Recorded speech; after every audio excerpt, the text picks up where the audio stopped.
The dissolution of a number of political parties in Nigeria into one party is no longer a new development.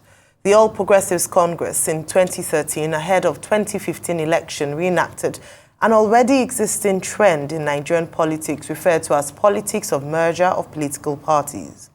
Realizing the importance of pulling resources together in an alliance, four main opposition parties, ACN, ANPP, APGA, and CPC, entered into talk directed at facilitating the merger of their parties to form a formidable opposition party. The result was the collapse of their structures and subsequent formation of the All Progressives Congress, APC, which took power in 2015. Joining us now as we take a look at political mergers and alliances and how it has helped opposition political parties to gain power in Nigeria is Jide Ojo, a public affairs analyst. Good morning, Mr. Ojo, and welcome to the morning show. It's my pleasure. Good morning. Happy New Week. Jide, I like this, your attire. I hope in the course of the conversation, you explain why you have to come in Ishiagu. I know you say, oh, you are a Nigerian, you are a nationalist. Quickly, that diagram that was shown on the screen left out the new PDP. There was a new PDP. Thanks for the compliment. Yeah, you look good.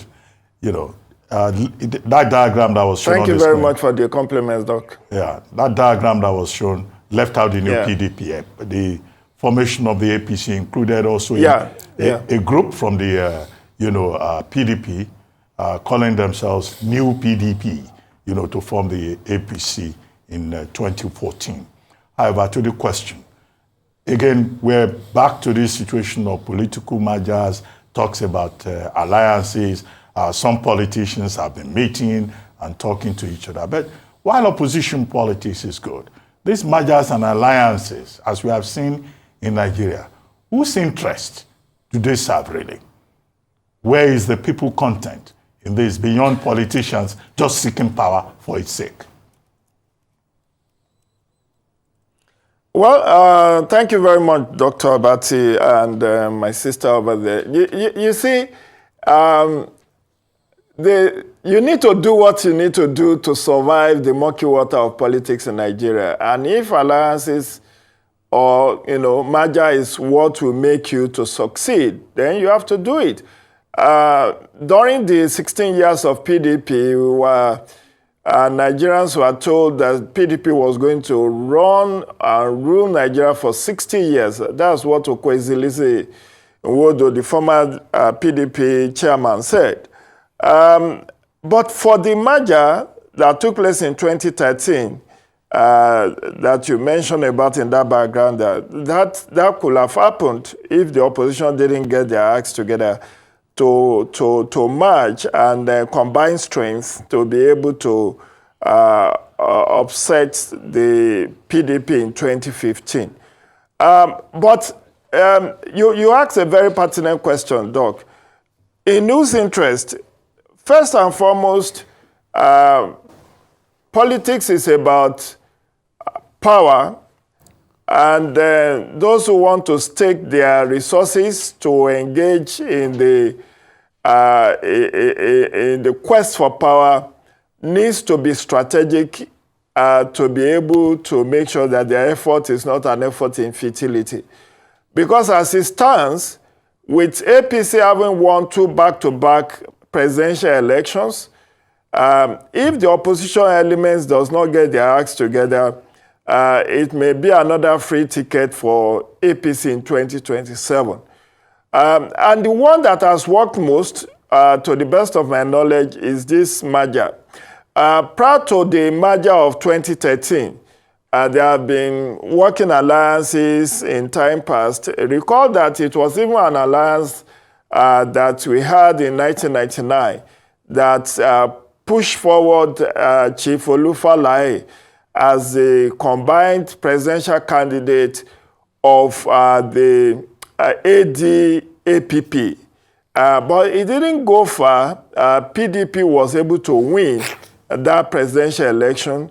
And since that time, up to 2015, opposition elements tried to work on different alliances before the elections, trying to combine strengths, but maintaining and holding on to their different identities, and it has never worked. So the only time we have had a very successful wrestle of power from the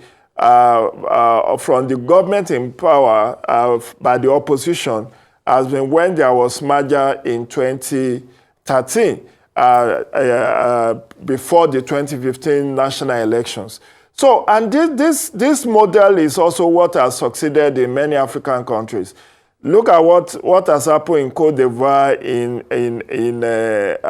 Senegal, and several other countries. It has always been this merger of a thing that has worked in the favor of opposition candidates, that has made them to upset the incumbent.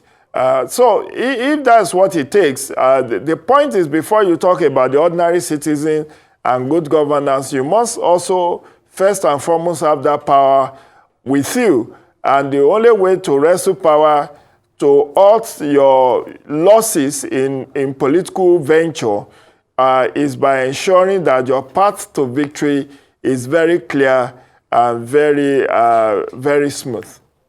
All right, thank you, Mr. Ojo. So I hear you that the way forward in terms of forming a strong party is mergers.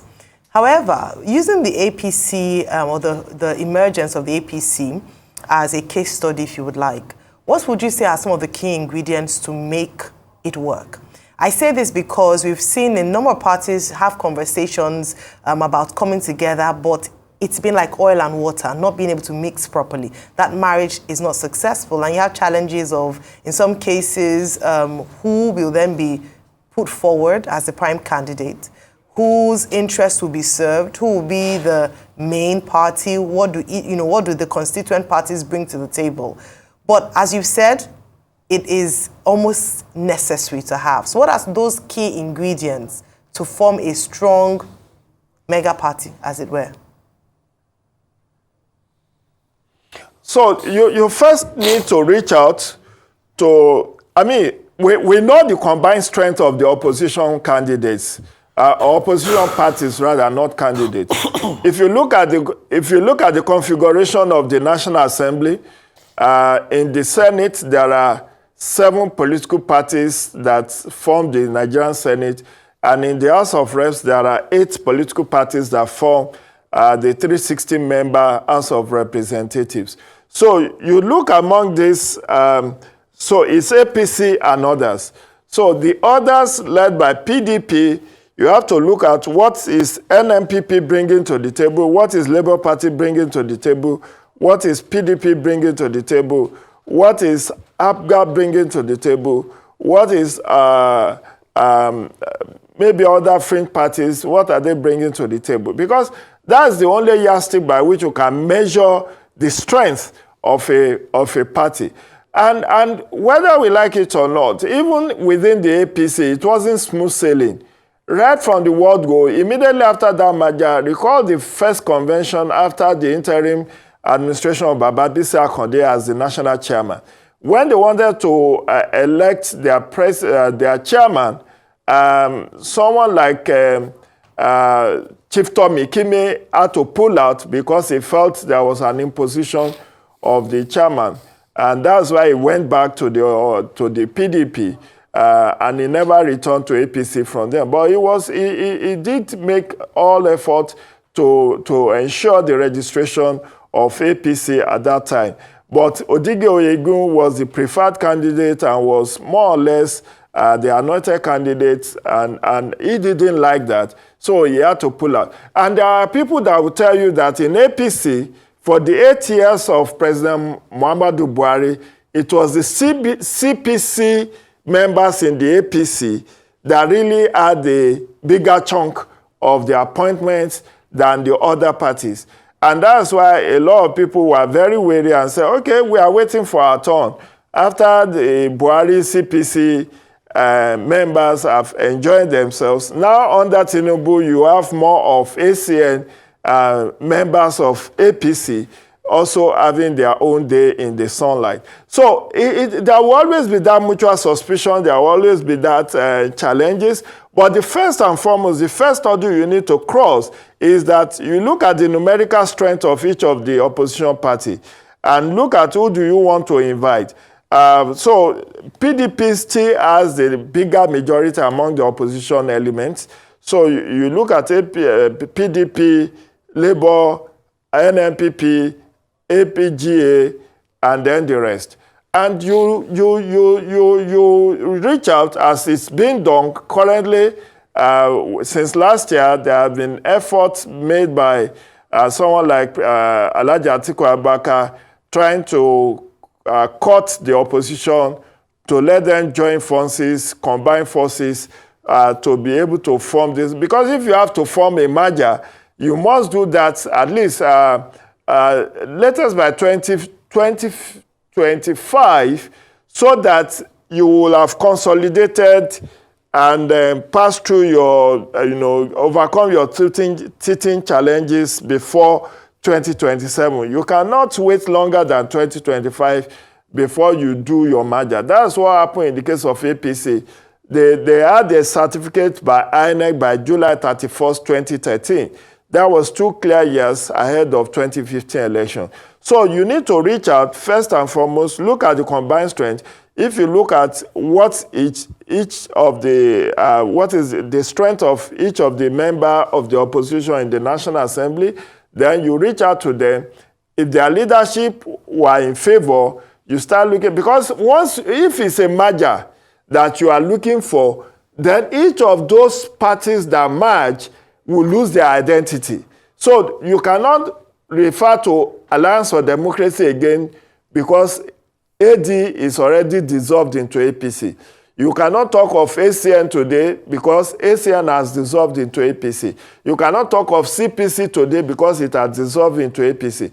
So what I'm saying invariably is that the leadership of each of those political parties you want to merge with must first agree that they are willing and ready to dissolve into a bigger party. And so there will be a name change. Then you look at, okay, the funding of this merger, because according to the Electoral Act, merger has to take place not later than 60 days, 6 months to election. You cannot merge anything beyond six months to election. And for your own interest, you have to do this. I will say the model will be do this like 2 years before the next general election, so that at least you do some test running with obstacle governorship election, by-elections that may happen, and then through that you know you build momentum in the lead up to the general elections. So the issue of leadership agreeing, the leadership of each of the parties agreeing to be in that merger must first be resolved. Secondly is the funding, because it takes a lot of resources. You have to also have experts that will craft the constitution of that new party. And then mobilization, contact and mobilization. Because you also want to expand. Even you want to chip from the ruling party. And of course, there are those who are disaffected within the ruling party. Even APC as of today, on my way to your studio here, I was hearing someone suggesting that, I think it was one governor telling Ganduje that he needs to set up reconciliation committee in APC to reconcile the area and the fielding members across the state. So you need to have that contact and mobilization before finally you will now approach INEC with the draft constitution, and if INEC finds it suitable, then you will get your certificates, individual certificates withdrawn, and then you will be issued a certificate that bears the new name you intend to have. Okay, but the only good thing is, the point of correction, the AD still exists in some capacity, and it's not that when you chip off some parts of these political parties, the other part does not remain. That's just it. But I get all your analysis, but now let's play Russian roulette with real bullets, not with fake bullets that we've been doing. The thrust of this conversation is because Atiku was meeting with Peter Obi in the course of last week. And let's posit some scenarios. So the first scenario will be retrospective. Some have said that if Atiku and Peter Obi had come together in the last elections, they will be able to beat Tinubu. Some people have said they will not. Barring all the other factors. I want you to be able to take us through those scenarios in a case where you think they will be able to beat Tinubu or not. So let's now post it for 2027. If Atiku and Obi comes together, can they beat Tinubu? Some have posted they will be able to beat Tinubu easily. Some have said no, they will not because of the power of incumbency. Taking into cognizance some variables, the role of the judiciary and also the electoral authorities and also the role of the security forces. Let's posit these two scenarios. That's why I said let's play Russian roulette with real bullets this time. Well, Rufai, my own take is this. It's an hypothesis that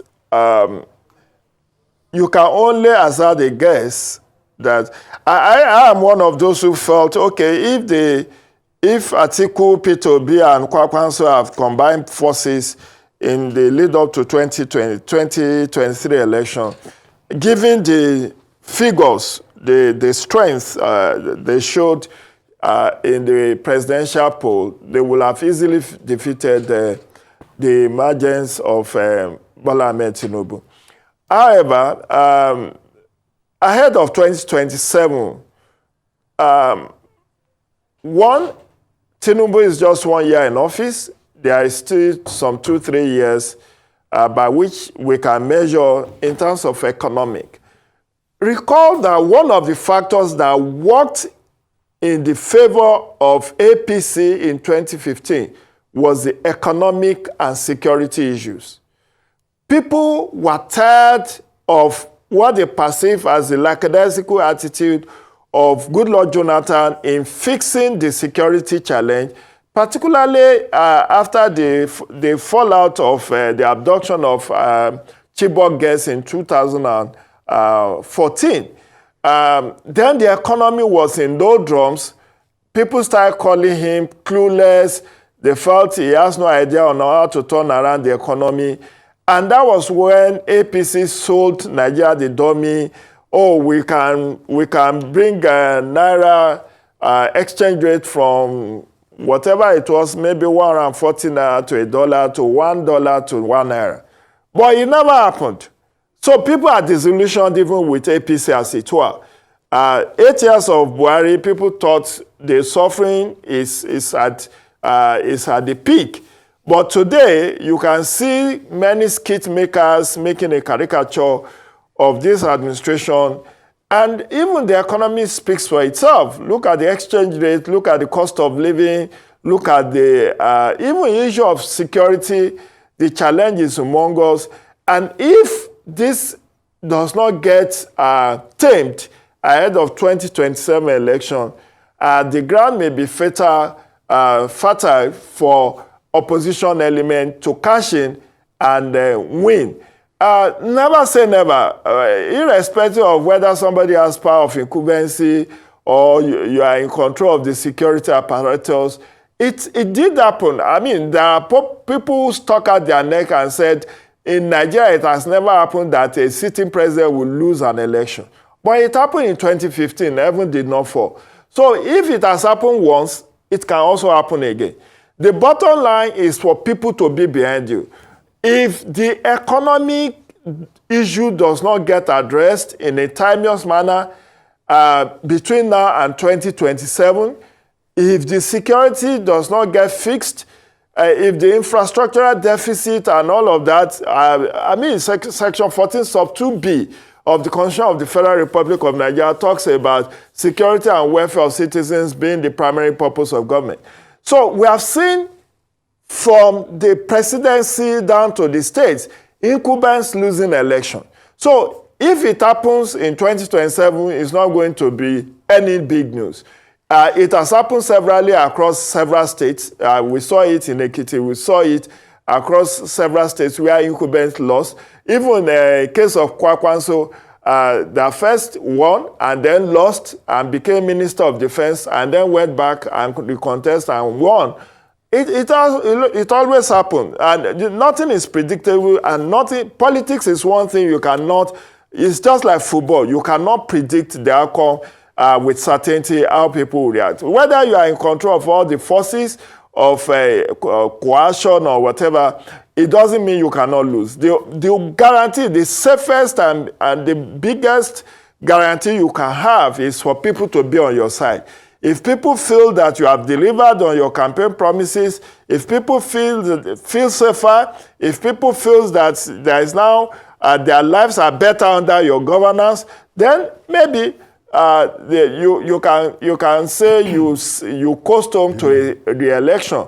But in the event that you fail to tackle all of those intractable problems, please don't be too surprised. Anything can happen in 2027. Jide, you assume that Nigerians vote on the basis of performance. In 2015, the Jonathan administration did not lose their election because of performance. There were other variables, the strongest of which there were persons who were saying they would burn down Nigeria if he did not leave and hand over to them. The APC took over power in 2015. Indeed, by 2019, the Buhari administration had not made any difference. And yet Nigerians purportedly voted for the same government. In 2023, after 8 years of the APC in power, was there anything so concrete, so earth-shaking that could justify re-election of the APC? And yet in 2023, the APC came back to power. So it's not about performance. There are other issues. And I think that's why Rufai was talking about INEC, talking about other institutions of state that are involved in the electoral process. However, in the light of recent developments, the presidency and the federal government have said President Tinubu is not bothered, and that Atiku Abubakar and Peter Obi and Kwangu, and so if they like, they can hold meetings, that there's no shaking. Do you think the president should be bothered in any way? Forget that speculation about performance. That's not the nature of Nigerian politics. Well, again, with due respect, Doc, yes, it's a global phenomenon that people look at different variables to cast their ballot. Performance is just one of them. There are other primordial reasons why people vote in certain ways that they do. We've seen that even in established democracies. And it's not the first time we are having disputed elections in Nigeria. Again, with due respect, it's a global phenomenon for people to be dissatisfied with the outcome of elections. But I will work on empirical basis that if the economy doesn't get fixed, if the security situation remains or get worsened, whether somebody is, whether INEC is being funded by an individual or a president, or security is under the control of certain individual, I think people might vote with their ballot and get the government. And that's why I cited the example. What has happened in 2015 only has happened. Before then, there had been several states where people have incumbent governors have lost elections. I mean, I cited the example of what even happened in Oyo State. The late Abiola Ajimobi, after 8 years as governor of Oyo State, the first governor to have won 2 elections back-to-back, could not win a senatorial election to Abuja.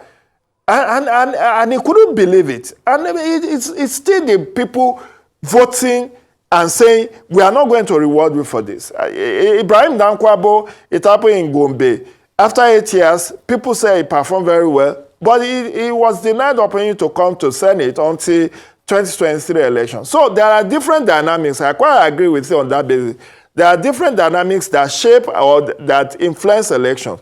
But let's stick with what we know and not behind the scene. You have more knowledge than me, Dr. Abati. You have been in the presidency. you are the chief spokesperson. So maybe those variables that are not known to the public, you do know them. But as a student of politics, I will stick to the one I know. In 2023, the wide assumption is that if you look at the votes of Peter Obi, Atiku Abubakar, and Kwakwanso, that the three of them actually could have gotten victory for PDP, and that the vote for Peter Obi was more like a minus for PDP. So those things are there. And coming back to specifically answer your question about whether the president should be bothered, I would be bothered if I were to be the president. Because even from the Southwest, which is his base, people are disenchanted. People are unhappy with his government. 1 year anniversary, and people are saying, what have we got to show? Our lives are worse under you than even under the one that we said did not perform. So if it doesn't change that mindset of the people, if it doesn't deliver, if things remain or get worse, I mean, we never knew Naira will exchange for up to 1,900 to $1.